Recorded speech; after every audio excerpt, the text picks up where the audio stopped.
If you've ever had the feeling that maybe, just maybe, massive corporations don't actually really care about you, it could be from something as innocuous as just a video game that just doesn't hit home the way it used to. Or a story that comes out on the news about how, a product that is supposed to make you happy, give you a little bit of extra joy in your life, seems to be tied to some of the worst things out there, or maybe even, just something as simple as the show that you really liked got canceled, even though people watched it.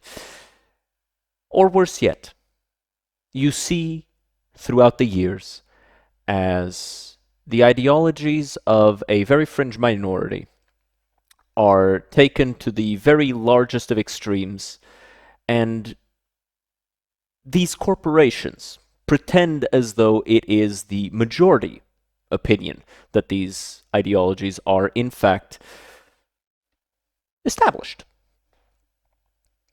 Now, I'm sure this painted a picture in the minds of most, if not all of you. I'm sure you can name half a dozen examples each. Let me know of a few. I'm always glad to find out more about this stuff. Regardless, if you were under the illusion still that companies, corporations, really care about anything of you other than your money, you're wrong. It's as simple as that. You are quite simply wrong. It is quite simply unrealistic for you to believe that these people, these entities, care.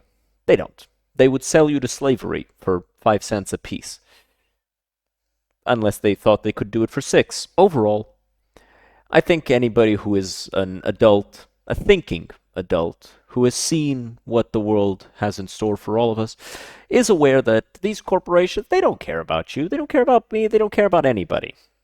They care about money. They like money. They exist to create money and to put your money in somebody else's pocket. They don't exist to create product. They don't exist to create value. They exist to move currency out of the pockets of the customer and into the pockets of the shareholder. And the shareholder cares about nothing, genuinely, except for their own money. That's why corporations have become what they have.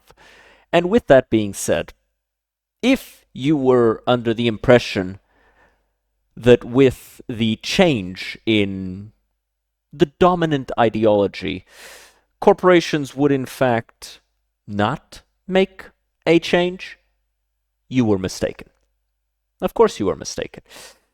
Now, as I'm sure everybody knows, the first time Trump won, a lot of corporations leaned into the hatred of Trump. This is because throughout the media, and in fact Trump's own, winning votes, he was the minority. His opinions were minority opinions in the media only. However, it has been 8 years since that time. Throughout these 8 years, people, not just Americans, but people in Europe, people throughout the internet, have become emboldened. They've become emboldened in their belief that their own ideals are important, their own beliefs are important.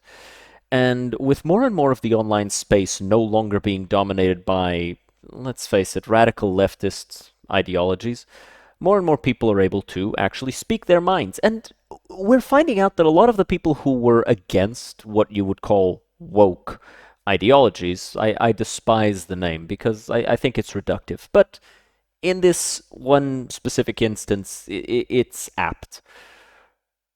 People who have these woke ideologies are the minority, and people who don't are actually a lot more moderate than you would expect. Most of those people don't actually dislike LGBT folks.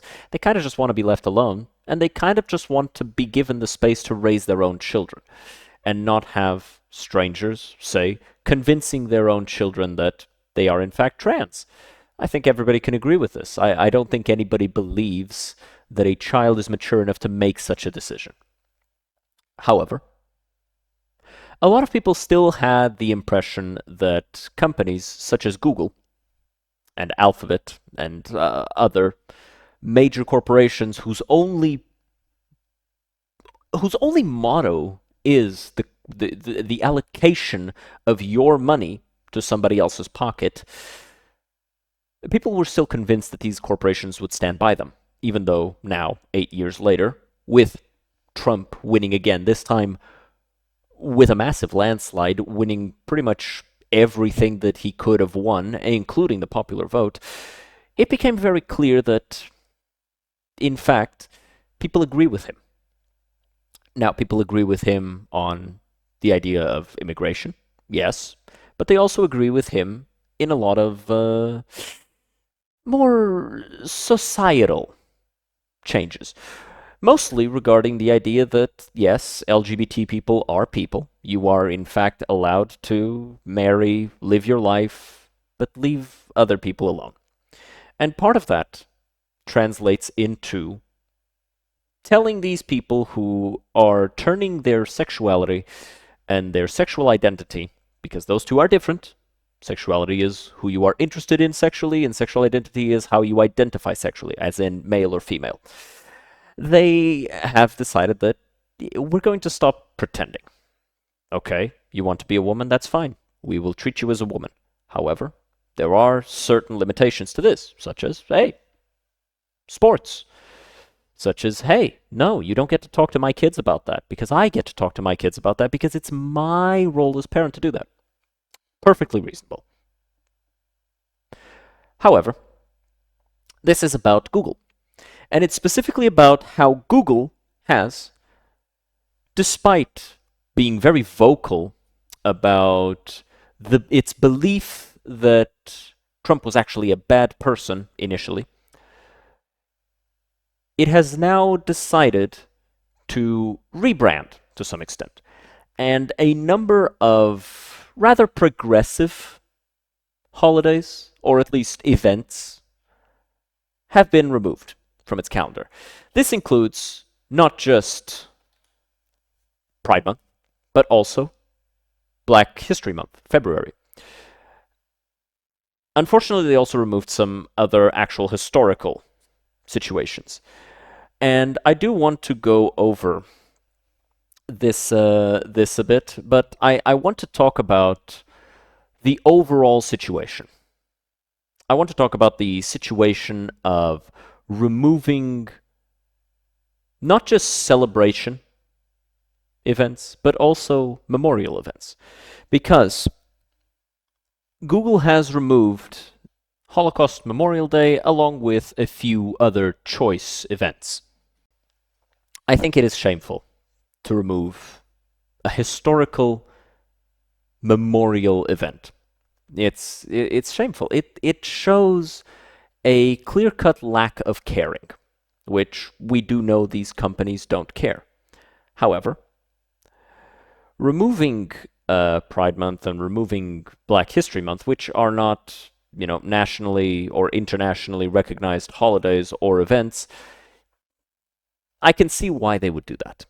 However, a day of mourning for the murder of millions of people at the hands of the Third Reich is shameful. It's a slap in the face, both for the soldiers and also for the victims. And I say the soldiers and the victims because a lot of those soldiers are conservative. Those who are still alive, or who were still alive, most of them were conservative because, hey, that's just the way the time was. And nowadays, most people would refer to those men and women who fought as fascistic or Nazis, and it's shameful as well to refer to them as such. I think removing such an event is, well, I already said it's shameful.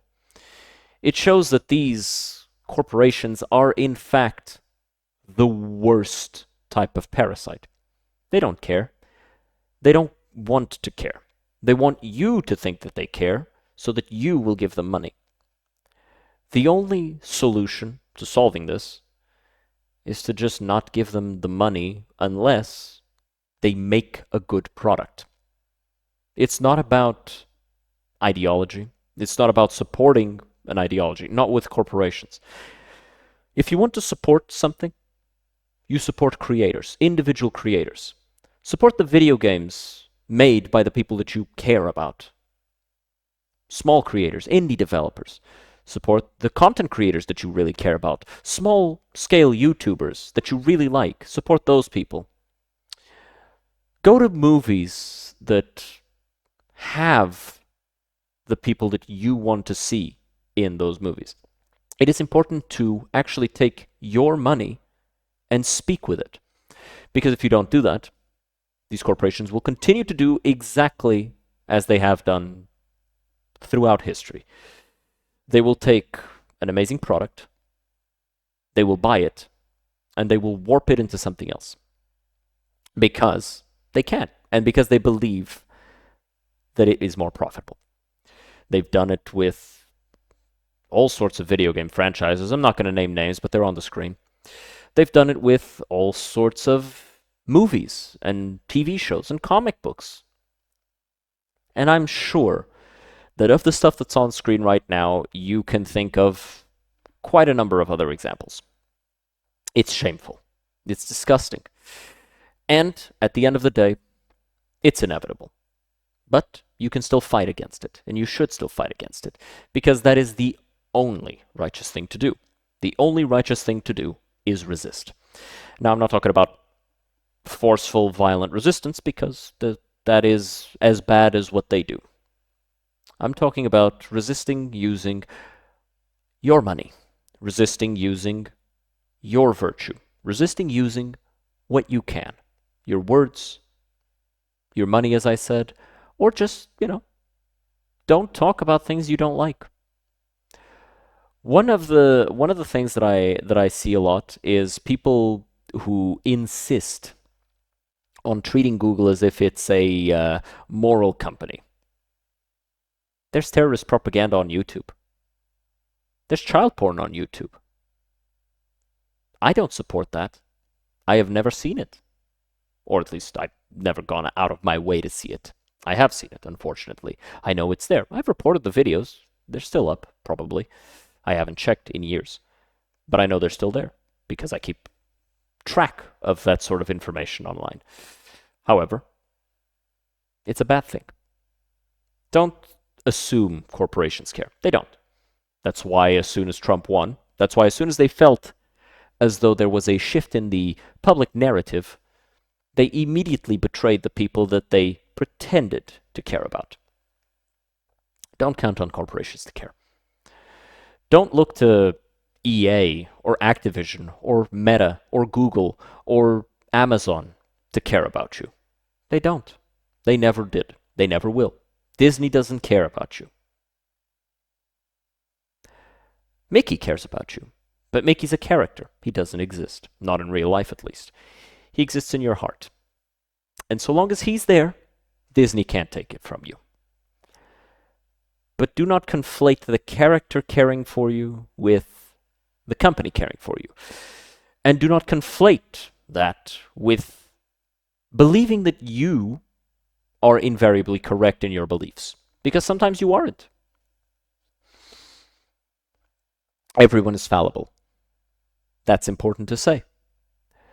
However, I've rambled on for long enough. I think that this was a bit of a fun video for me to talk about, because I did want to talk about this, and I wanted to talk about some other stuff, and I think I managed to make a couple of half points here and there. But with all that being said, I hope that I at least managed to, open somebody's eyes. And I hope I can start a conversation about this. That's kind of what I want to do, right? I want to start conversation. I want people to watch these videos and then think, that's something I want to talk about, and then, leave a comment talking about it. But I'll see you guys next time. Like, subscribe. I enjoy those. It helps me a lot. Trying to reach 1,000 subscribers. Hopefully by the end of the year. We're well on the way. We're only in February. But hey, let's stay humble, right? I'll see you guys next time. Have a good one. Cheers.